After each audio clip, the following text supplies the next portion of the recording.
Seja bem-vindo ao Planeta Mulher. E aqui eu vou começar o programa hoje fazendo uma pergunta. Você já sentiu vergonha, medo ou culpa?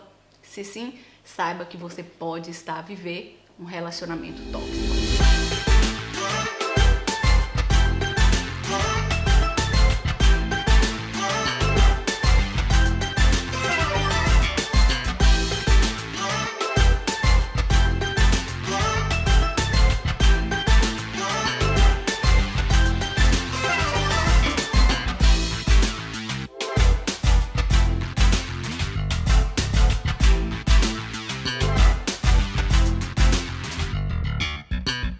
E isso, quem vai falar não sou eu.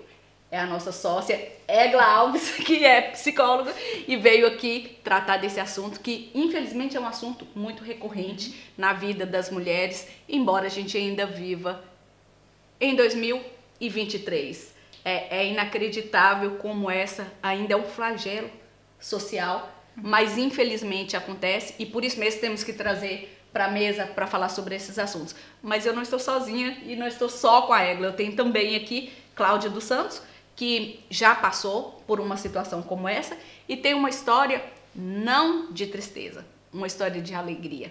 Porque a nossa vida é precisamente dificuldade, superação, tristeza e alegria. E é sobre isso que você veio aqui hoje partilhar. Mas nós vamos começar então com a Egla, porque é especialista, psicóloga. Egla, é certo essas palavras que eu disse agora no começo? Se uma pessoa tem vergonha, se ela tem medo e se ela sente culpa, muito provavelmente ela está vivendo um relacionamento tóxico? Sim, sem dúvida nenhuma. E quando nós falamos aqui em relacionamento tóxico, é importante nós percebermos que não estamos a falar só numa relação de casal. Nós podemos estar a falar numa relação familiar, numa relação de patrão, empregado, numa relação de amizade. Ou seja, as relações tóxicas podem acontecer em qualquer uma das nossas relações. Claro que se calhar a nossa relação familiar ou de casal é aquela que vai ter mais impacto na nossa vida, mas são todas importantes sem dúvida nenhuma. O que é uma relação tóxica, não é? Essa é a primeira pergunta. É o que nós temos que começar aqui por definir um bocadinho. Uma relação tóxica é uma relação em que eu não sou a própria, em que eu tento desempenhar um papel para que, lá está, eu não venha a sentir vergonha, não venha a sentir culpa, não venha a sentir tristeza. É uma relação em que alguém me está a fazer mal, muitas vezes de forma subtil. Porque qual é o problema? Às vezes perguntam-me então, qual é a diferença entre um relacionamento tóxico e a violência doméstica? De uma forma flagrante. Sim. Tendo em conta que um relacionamento tóxico pode tornar-se sem dúvida nenhuma em violência doméstica. No caso sim. do casal. É como se fosse o ápice, né? É como se fosse sim, exatamente. A questão aqui é que muitas vezes este relacionamento tóxico é mais subtil. As coisas aparecem de uma forma mais demorada no tempo e também de uma forma que como é gradual, não se dá logo conta. E a pessoa, a vítima neste caso, que tanto pode ser um homem como uma mulher, porque há muitos agressores que são mulheres, não é? Os homens é que são as vítimas. Nós temos um bocadinho a tendência de ver isto ao contrário, e nem sempre é. Esta vítima demora a perceber-se. E demora porquê? Porque também deixa de ter pontos de referência à sua volta. Porque uma das coisas que este agressor ou agressora faz é ir isolando esta pessoa, é ir fazendo com que ela deixe de ter os relacionamentos tanto com a família, como com amigos, como com outros colegas de trabalho. Vai isolando esta pessoa. Para quê? Para depois poder manipulá-la e fazê-la acreditar que ela é o que o agressor quiser. É interessante porque geralmente esses relacionamentos começam como um conto de fada. Sempre. Não é? Sempre. Então, imagina que quando começa a dar errado, existe uma grande confusão na mente de uma pessoa. Sim, né? sim. E muitas vezes existe uma coisa que é chamada dissonância afetiva ou cognitiva, que é, eu até estou a ver algumas coisas, até começo a perceber-me que o meu príncipe encantado, no caso de uma mulher vítima, o meu príncipe encantado que era perfeito e que me dava imensa atenção e que me fazia sentir a melhor pessoa do mundo e que me fazia sentir uma princesa, de repente vai virando um sapo, não é? Vai perdendo aqui. E eu, para aguentar aquilo, porque depois lá está, era o que eu falava, como eu não tenho aquele suporte de ninguém, nem tenho ninguém para confirmar que aquilo realmente é verdade, porque estes agressores são muito inteligentes. E o que é que eles fazem? Fazem com que a pessoa ponha em causa a sua própria sanidade. Epá, se calhar sou eu que estou a interpretar mal. Ele hoje disse que eu estava feia e que nenhum make-up me poderia pôr bonita. Mas se calhar era uma brincadeira. Não, ele não quis dizer. Até porque quando eu o fui confrontar, ele disse: oh, és mesmo parva, estava a brincar contigo. Está louca. Exatamente. A culpa... Ai, por favor, a culpa já é tua, já estás sempre a pegar comigo. Tu é que inventas coisas e vês isso. Para de dramas. Exatamente, claro que a pessoa começa a pensar. O para de dramas é um clássico. Sem dúvida, sem dúvida. Ou então é isso, tu estás a louca, estás a ficar maluca. Tu, por favor, tu só fazes filmes. E isso aí acaba por fazer com que, era o que eu dizia, a pessoa para continuar a aguentar ali aquela relação tem quase que separar. Ou seja, o que eu sinto e aquilo que eu penso tem que ser separados. E tenho que, quando estou com esta pessoa, desaparece aquilo que eu sinto e aquelas dúvidas que eu tenho. Claro que não desaparece, claro. Mas eu tenho que quebrar aqui um bocado... E nós já vamos falar sobre isso, porque a Cláudia está aqui e eu já agradeço por vir partilhar a sua situação, a sua experiência, que infelizmente as estatísticas mostram que 1 a cada 4 mulheres passa por esse tipo de relacionamento, pelo menos uma vez na vida. E por isso mesmo se faz tão importante você vir aqui para essas pessoas que estão lá em casa, que estão a nos ouvir agora, perceber, bem, eu não estou sozinha, isso não aconteceu só comigo. Alguma vez, Cláudia, você imaginou passar por uma situação de tanto conflito, uma situação tóxica como essa?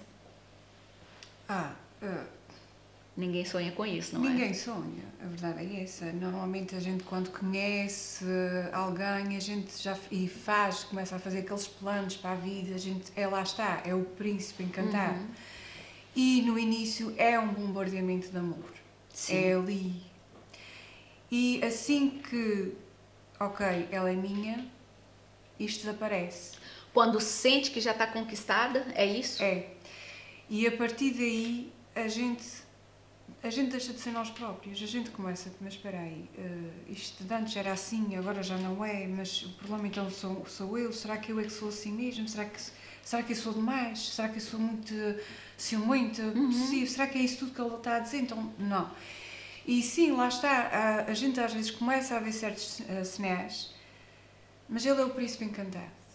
Então não. Vem naquela coisa, mas onde é que está ele? A única coisa que você quer resgatar aquilo que você conheceu, né? Não, se calhar não, se calhar isso é tudo na minha cabeça. Não, vai melhorar. E a gente acaba por criar uma personagem. Que personagem?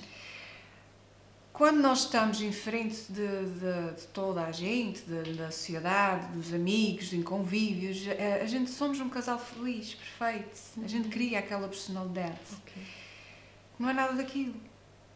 Nos bastidores não é nada daquilo. É um vazio completo. Completo.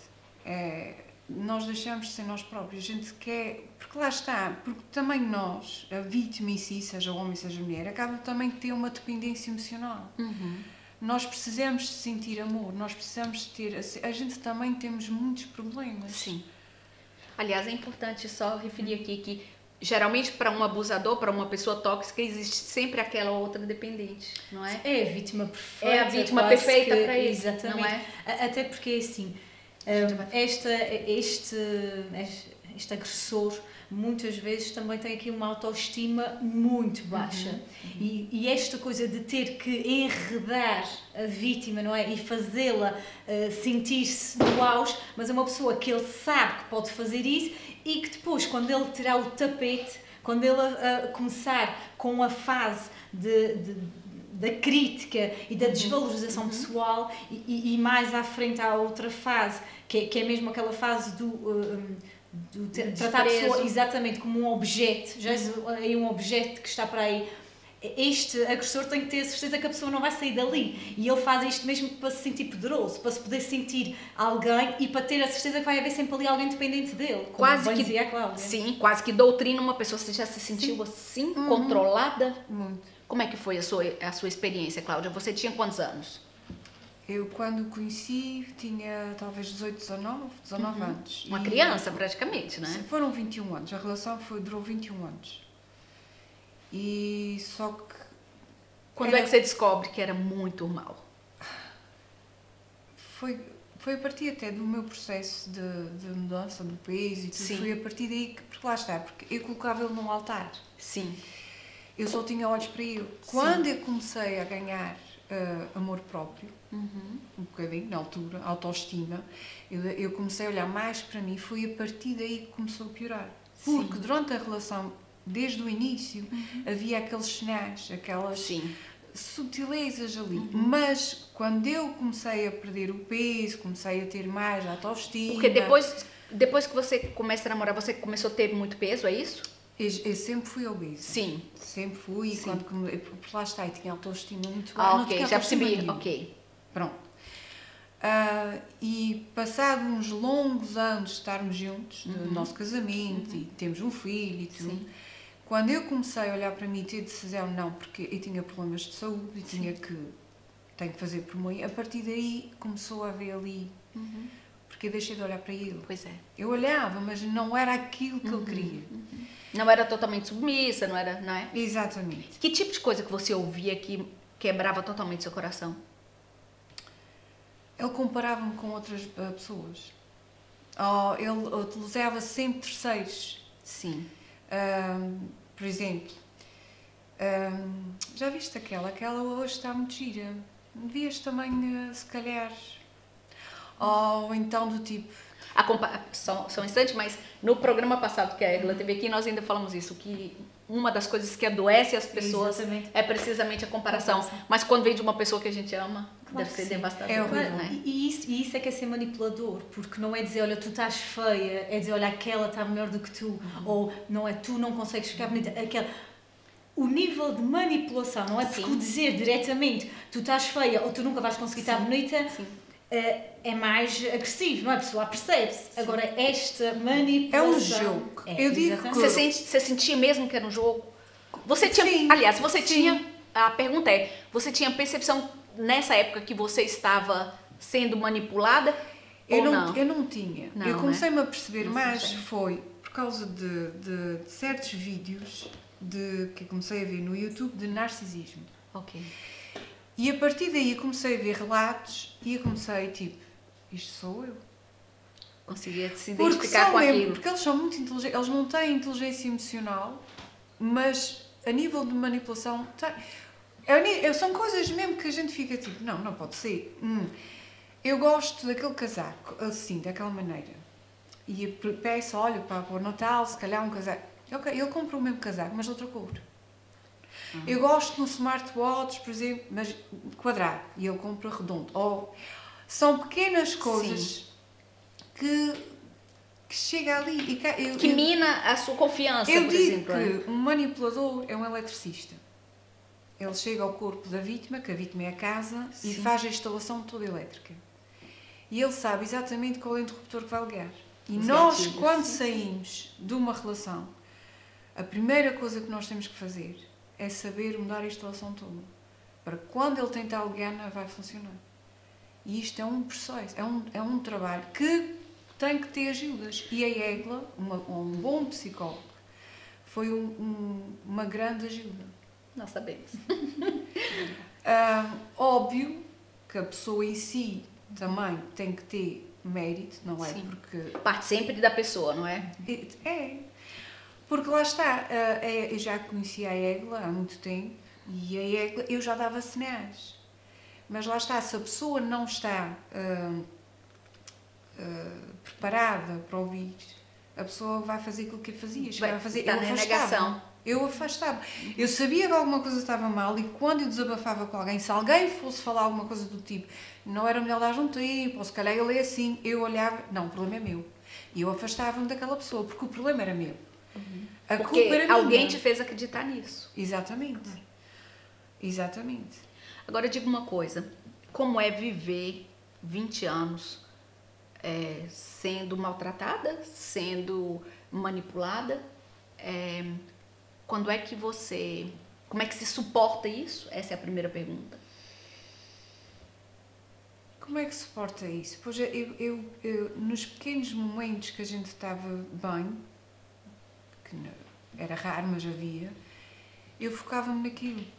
E lá está, eu refugiava-me no trabalho. Ou na comida. Era quase que, na comida se calhar, não é? Era quase como viver de migalhas, contentar com as migalhas. É viver de migalhas. É do tipo, um dia ele combinava sempre para sair com os seus amigos, para fazer umas caminhadas ou corridas, e um dia ele dizia assim, não, eu hoje vou estar para ti. E eu, ok. E ele ficava basicamente sentado no sofá, num canto, no telemóvel, e não ligar nenhuma para mim. Mas é o suficiente, porque ele ficou em casa. Hoje em dia, noto que há uma falta de atenção e há muita dependência emocional. E eu vejo muitas mulheres assim, mas que não se separam porque é o que conhecem. E que já são muitos anos, e o que é que as pessoas vão pensar? Porque o pior de uma separação não é o lidar com o abusador, mas sim com a sociedade à volta. Com o entorno. Isso é o pior. Para você também foi assim? Horrível. Isso conta para gente. Porque lá está, porque um manipulador, não é todos, não é? Há aqueles que a pessoa acaba por ver, tipo, ele é mau, Existem vários níveis? Existe. E, por exemplo, no meu caso, ele é um anjo na terra. Sim. Mas, desculpa, deixa só interromper, porque eu acho que isso é importante. Isso é muito habitual. E é isso que torna as vítimas das relações tóxicas depois tão... que as deixa ficar tão sozinhas. Porque aquela pessoa consegue não só fazer a sua vítima sentir que que tem culpa e que não era ela que estava bem, mas como consegue transparecer e transpor isso para todas as outras pessoas à volta. Um anjo na terra, agora eu entendi. Aquela pessoa a que deixou de se dar com a família porque quis, nunca fui eu, até porque eu incentivava que ela se desse com a família. Ela é que começou a ter ali um feitio muito esquisito. Aquela pessoa começou-se a fechar em casa, não foi eu, porque eu até queria levá-la para festas, queria levá-la para todo lado, porque queria era mostrar que estava com ela. Não, ela começou a fazer isso porque ela que foi metendo macaquinhos na cabeça e não sei o quê. Ou seja, e é isso. E depois, para o resto da sociedade, é uma pessoa incrível. São espetaculares. E muitas mulheres, ou homens até, atenção, Sim. acabam por sujeitar-se a mais anos até ao fim, se for preciso, porque lá está. Ninguém vai acreditar em mim. Exatamente. Ele é perfeito, a culpa é minha. Então o que é que eu vou dizer? Eu sou tola, então não, eu vou aguentar isso. Porque foi como aconteceu também, durante muito tempo, foi isso, ninguém vai acreditar em mim. Ninguém vai acreditar. Até que chega um ponto que tu tens que fazer uma decisão, tipo, mas tu vais viver para as pessoas ou vais viver para ti? Porque eu ainda estava feliz, estava a chegar a um ponto que ou eu tiro a minha vida, ou eu... E foi o meu filho. Porque eu olhei para o meu filho e disse, não, este ciclo vai quebrar, porque ele não vai... Às vezes os filhos... Isso não é... Eu não quero que o meu filho cresça a pensar que é normal ser tratado assim, ou que tem que se tratar assim alguém. Acabou. E eu tomei esta decisão de sair de casa. Quando você toma essa decisão de sair de casa, o que te passa pela cabeça? Porque você estava fragilizada? Você estava com um filho? Essa risada diz muito, né? E quando saí de casa, o que me levou àquele momento de fugir de casa com a minha roupa e o meu filho foi do tipo, acabou. Você se sentiu livre? Eu não me senti livre logo. Não? Eu senti-me livre na primeira vez que eu consegui lhe enfrentar mesmo. E quando eu digo enfrentar, não é gritar, não é levantar a mão, não é nada disso. É ignorar. No primeiro muito dia difícil, que eu ignorei. Porque eu gostei muito da metáfora do sistema de eletricidade. Sim. Não é? Sim. A primeira vez, porque há muita chantagem emocional e envolve muito terceiros. Porque até aquele repara como é que tu és, porque aquele concorda comigo, tu fica fleiro, porque tu não sei o quê, até eles... E quando tu deixas de responder a mensagens, de não atender, de nem sequer a levantar o tom de voz, ignorar, é horrível. Para eles é o pior. E a primeira vez que eu fiz isso, talvez um mês depois, aí sim eu senti-me, ok. Estava curada? Não. foi um processo, foi uma jornada. E depois, o que eu acho muito Você teve importante... ajuda profissional, não é? Eu tive ajuda profissional, que eu acho muito importante terem, ajuda profissional. Com certeza. E eu acho muito importante também, quando alguém sai de uma relação, não procurem tapar um buraco. Não, é normal que a pessoa queira sair, queira se divertir, mostrar, que não, mas não. Estejam sozinhas. Compreenda o seu momento, né? Ouçam-se, porque vocês, para chegarem àquele ponto, vocês tinham sombras e vocês tinham também o seu lado sombra, os seus demónios. Portanto, aprendem a ouvi-los. Quando me separei, eu estava sempre constantemente a tentar ligar alguém, a perguntar, e não conseguia estar sozinha. E quando disse que, peraí, imaginem-se que eu gosto de mim mesma. Eu não gosto da minha voz, que? E quando eu aprendi a gostar de estar sozinha, a ver os meus doramas, e estava um episódio, e abri uma garrafa de vinho, não precisa beber a garrafa toda, mas abri... Obrigada pelo recado. Não precisa beber a garrafa toda, mas pronto, um copinho de vinho, e está ali sozinha, a amar-me sozinha, eu acho que isso é fundamental. E na altura certa, se for para aparecer a pessoa certa, e a pessoa certa somos nós mesmos, atenção, a pessoa certa somos nós mesmos. Ela aprendeu. Se aparecer a pessoa que for para aparecer, é a pessoa para nos acrescentar, não é para completar, porque nós completamos a nós próprios. A pessoa vem-nos acrescentar. Sim. E vice-versa. Eu também vou acrescentar, porque eu valo mais que o sol. Nós todos temos que pensar assim. Então, só para a gente terminar, é possível sair. E o que eu queria que você partilhasse aqui com toda a gente é precisamente...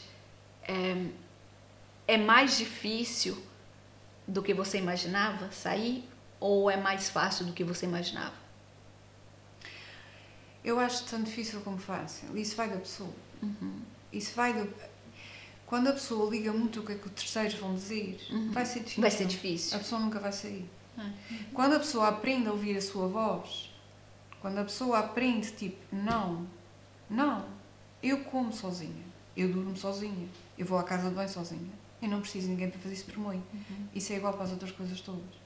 Nós todos, na nossa vida, precisamos sempre de alguém. Ajuda psicológica, toda a gente precisa. Toda a gente precisa. Cada vez mais. Mesmo. Mas, quando a gente começa a perceber que eu não vivo para agradar ninguém, eu não sei a mim mesma, isso é fácil. Mas para chegar aí, é difícil. É um caminho. E isso, por alguns, pode até ser definido como egoísmo. Mas não é. Sim, não é. E para completar um bocadinho só o que a Cláudia acabou de dizer, felizmente a situação dela correu muito bem, não é?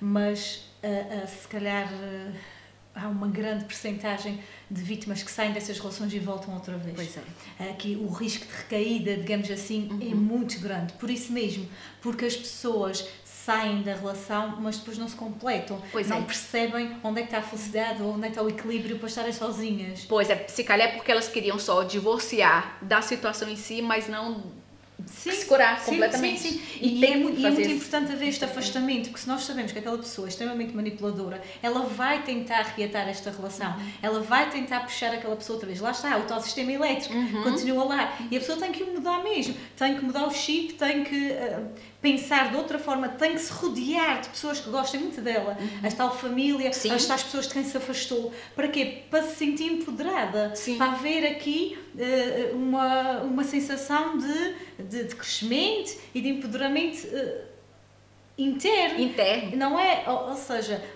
e também o que já falou também, a tal ajuda que pode vir aqui profissional. Que não é vergonha nenhuma, né? Claro que não. Mas às vezes é muito difícil falar-se da experiência. O dizer, passei por isto, porque as pessoas às vezes também sentem a vergonha de como é que eu me deixei manipular daquela forma. Como é que pode ter sido?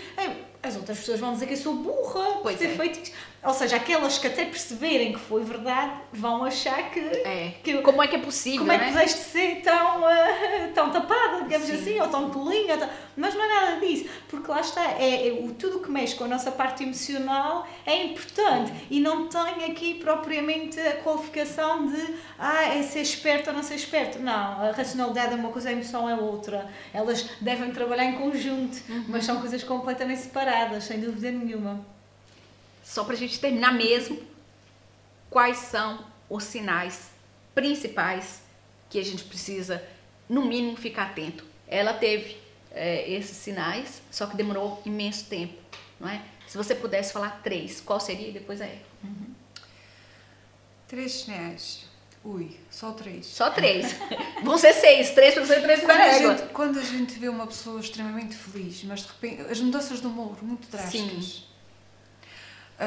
Quando a gente vê uma pessoa, por exemplo, que está sempre a meter em várias coisas, como se estivesse a tentar fugir da realidade. E o afastamento. Quando a gente começa a ver que ela deixou de ir a certas coisas que ela gostava de fazer, quando ela deixou, e olha-se para ela e vê-se que ela está mesmo, está a morrer. Vai apagando a luz da pessoa, sim, né? mas há pessoas mesmo que tu olhas e tu dizes, ela matasse ela própria. Eu conheço ela, isso não é ela.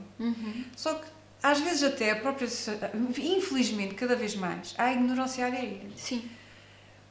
Há a empatia, Sim. mas também há a ignorância alheia.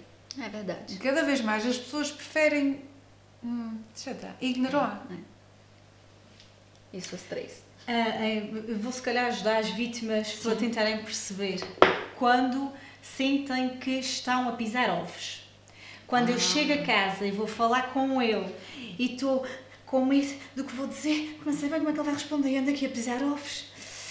É um sinal de alerta. Bandeira vermelha. Quando começo a apanhar pequenas mentiras, porque eles são extremamente mentirosos. Ok. Às vezes coisas pequenas, não é preciso ser uma mentira do olha, bateram no nosso carro e afinal foi ele que bateu. Nem é preciso ser uma coisa tão grande. É uma coisa de passei por ti à hora do almoço, pareceu-me ser tu. Não era de certeza. E quando nós temos a certeza que era... Ok. Coisas pequenas. Olha, foste tu que gastaste não sei quanto no cartão. Não sei, deves ter sido tu e não te lembro. Ou seja, coisas que... Terceiro, é quando nós começamos a pôr em causa a nossa sanidade mental. Pois é. Se eu começo a pôr em causa a minha sanidade mental e a única pessoa que me faz sentir isso é aquela pessoa... Está explicado. É tema para quantos outros programas? Muitos outros programas. Eu estou a motos. Olha, Cláudia, muito obrigada por estar aqui conosco. Por esta oportunidade. Eu falo sempre que os problemas, eles só são curados verdadeiramente quando eles servem também para ajudar outras pessoas. E é isso que você fez aqui, porque esse é um tema recorrente sendo pedido na nossa página e ninguém está livre disso. A qualquer momento, com 18 anos, com 20, com 60, a gente pode passar por uma situação dessa. Portanto, obrigada por nos ajudar a levar essa nossa missão. Égua, olhos com muito brilho para você, porque toda vez que você vem, você deixa esse estúdio muito mais iluminado. Obrigada. Muito obrigada. Planeta Mulher de hoje termina, mas a gente continua aqui, porque ainda tem muitas outras mulheres dos Açores para a gente entrevistar. Ainda essa semana nós vamos ter uma senhora aqui que ela é uma verdadeira artista. Você não pode perder. Já sabe, se gostou desse vídeo, subscreva aqui no nosso canal, partilhe com alguém e deixe recadinho aqui e pode fazer alguma sugestão para alguma pessoa que você conhece, uma linda história como essas que a gente traz aqui no Planeta Mulher. Até o próximo programa.